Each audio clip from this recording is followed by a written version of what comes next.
Beauty can be light, loving and protective, yet beauty can also be dark, scary and malicious. So enjoy this week's case analysis with me, Dr. Fiona Gherkin. I specialise in dark personalities of women and the tactics they use to get what they want. Hi everyone, welcome to today's episode. I'm Dr. Fiona Gherkin, and welcome to this episode where we're going to talk about Belle Gibson.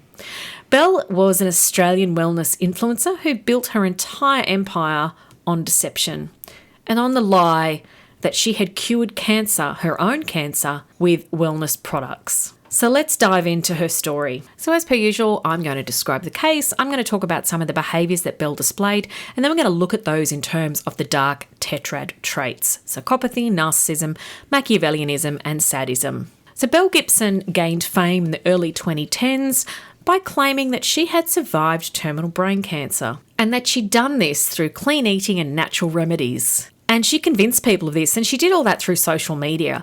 And I imagine she was gaining quite a bit of attention from her claims, which is how her fame started. As someone who has had cancer themselves, I remember when this story came out in 2015. It was the same year that I was diagnosed with breast cancer. I remember feeling extremely angry that someone would lie about such a horrid disease. And I was someone that spent 12 months in treatment, and I remember thinking, oh, this woman will get along really well with my mother, who believed and asked me on multiple occasions, couldn't I try something natural?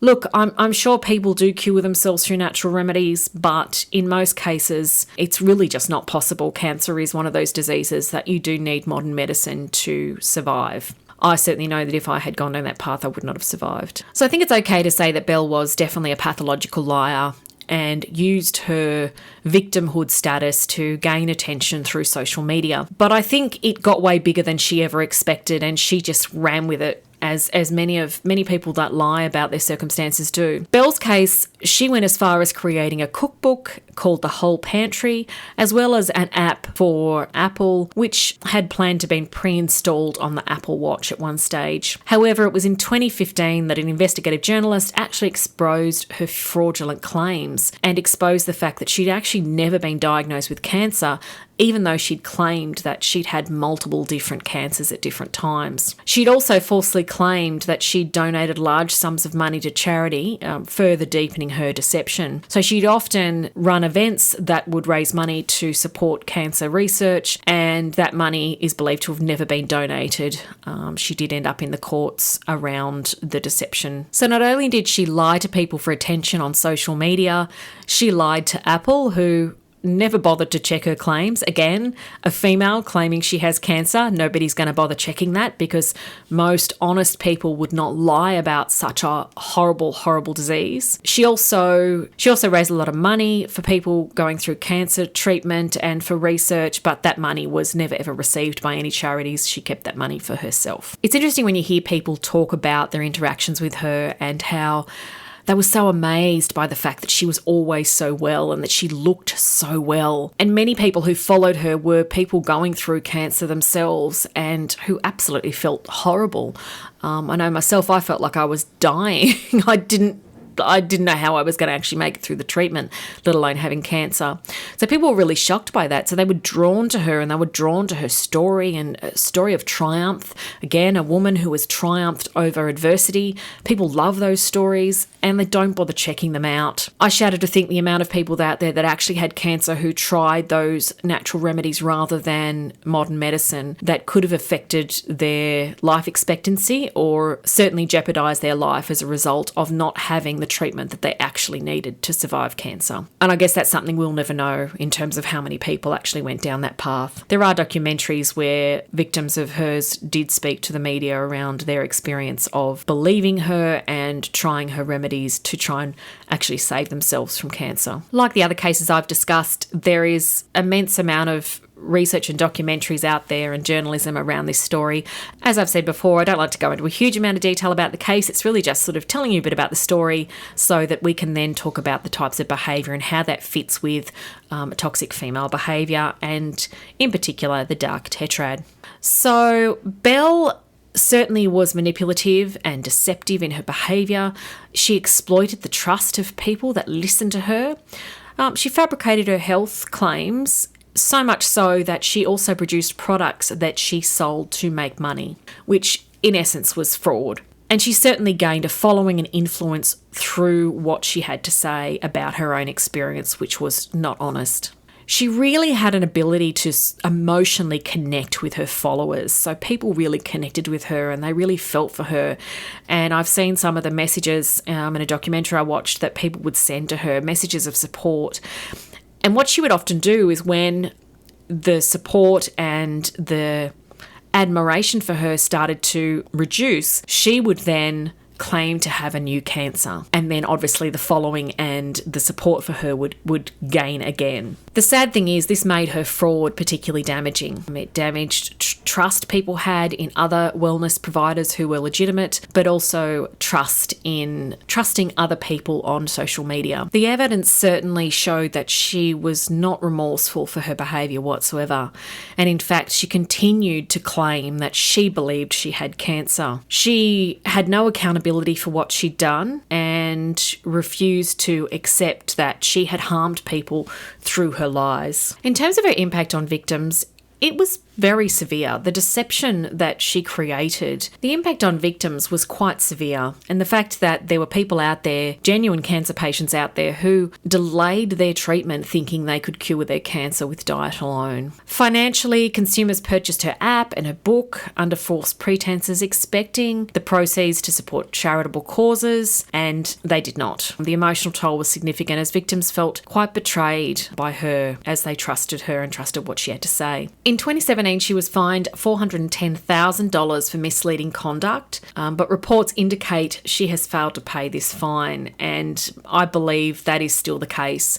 She never accepted responsibility even after being charged, and she never paid the fine that she had. Last I heard, her partner was sustaining her lifestyle and that she had moved overseas, but that she has never actually paid back the money. So let's now talk about the dark tetrad traits and how she fits with those. First of all, I do want to say I did see an interview she did with 60 Minutes a number of years ago where she claimed that she believed she had cancer. And I really struggled with that interview because she actually seemed quite genuine, although she appeared as though someone had actually misled her. I also watched the show based on her story, which was really quite interesting, but obviously those things are never accurate, where she went and saw a wellness doctor who was a bit quirky. And it almost implied as though she'd seen some wellness doctor who had convinced her she had cancer in some way. I guess we'll never truly know the truth, but that doesn't explain her lack of remorse and her ability to continue to lie about her circumstances and gain money from people but not use it for charitable means. So let's talk about how Belle's behaviour aligns with the dark tetrad. Let's start with narcissism first.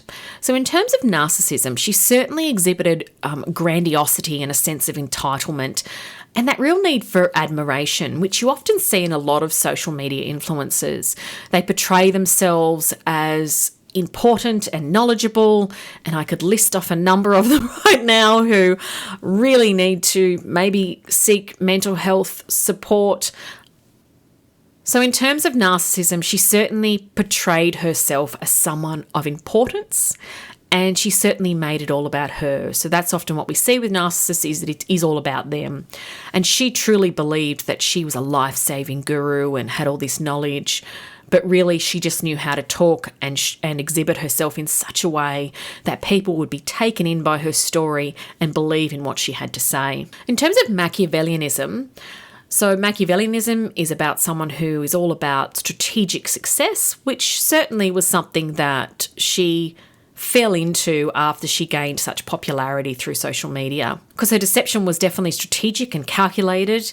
She manipulated followers and businesses for her own financial gain. I mean, this woman managed to convince Apple, a massive international company, that she not only was curing cancer with natural remedies, that she actually had cancer when she didn't. And it's really surprising after so many years that no one questioned the fact that someone who was potentially terminal had so many cancers looked so well. But does she fit with psychopathy? And this is, I will say, this is certainly a question I've asked myself multiple times, because I've studied many women like her as part of my research and study, and I've never really fully settled on whether she fits that criteria. And I think it's about, watching how she speaks and is it genuine, is it not genuine? And sometimes that's really hard to tell. That said, she did really show a lack of empathy. Most people would not deceive others that have life-threatening illnesses that they could potentially die from if they listened to someone who was being dishonest. So she really didn't care about others a lot. However, I think she was heavier on the narcissism scale than she was on the psychopathic scale. She did commit fraud, which certainly fits under psychopathic tendencies, and she potentially caused harm to others even if she didn't see that herself. She certainly caused harm to others who chose to delay treatment in order to use her natural remedies and her advice. In terms of the fourth dark tetrad trait, sadism, look, there's no clear evidence to suggest that she took pleasure in the suffering of others, but she certainly had a callous disregard for her victims and a real indifference to their distress. It was all about what she was needing and what she could gain out of it.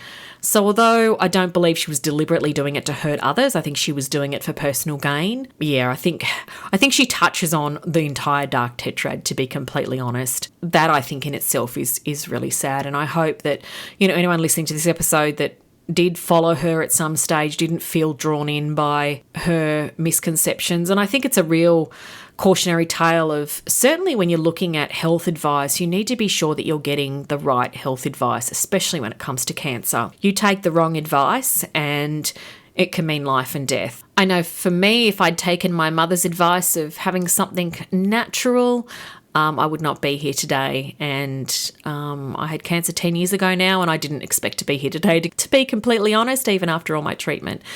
So modern medicine is an amazing tool that we need to respect what it's able to do for us. So to sum up, Belle really did use misinformation to become a wellness influencer and to gain wealth and status from her lies. She definitely committed fraud, and she was definitely dishonest in her business dealings with Apple and also just generally with her followers. Look, since she has been charged, she's largely disappeared from public and social view, which is not such a bad thing. I wish her all the best, and I hope that she's been able to find peace after her time of dishonesty. I hope anyone that did follow her story that has either had cancer or had cancer during that time is well now and has moved through and survived and is living a better life. I know how hard that can be, and I know how heartbreaking it can be when you think you trust someone when you find out that they have not been trustworthy at all, especially if you've donated money to a cause and you find out that money's not gone where you expected it to. I think we always need to be careful of who we trust on social media. That includes me. If you read something I've written or you've listened to something I've said, you should never take that as gospel. You should always do your own fact checking. I think these days people really neglect critical thinking and their ability to go, hang on a minute, I need to look at all sides of the story and I need to make my own decisions. And you don't see that enough from people. So I'm suggesting to you that when you do want to see something or you believe something that you've read, always double check it, especially on social media, because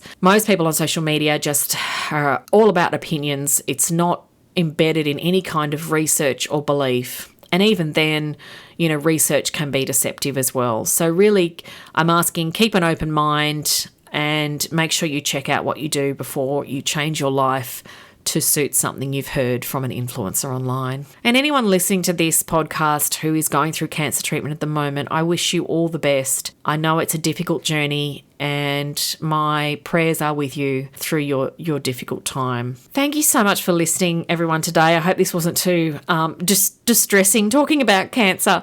But look, unfortunately, it's a part of life. It's been a part of my life for 10 years now, and we all know someone who's been through it. We've lost people to it. I think it's about hanging on to stories like this to remember that even in really dire circumstances, not everyone is honest, and that you'll often find, especially on social media, that it is females that use that platform to garner support, garner attention, and use manipulative tactics to get that attention through a level of victimhood. Thank you everyone for listening today. I hope you enjoyed this episode on Belle, and I look forward to you joining me next time. Bye.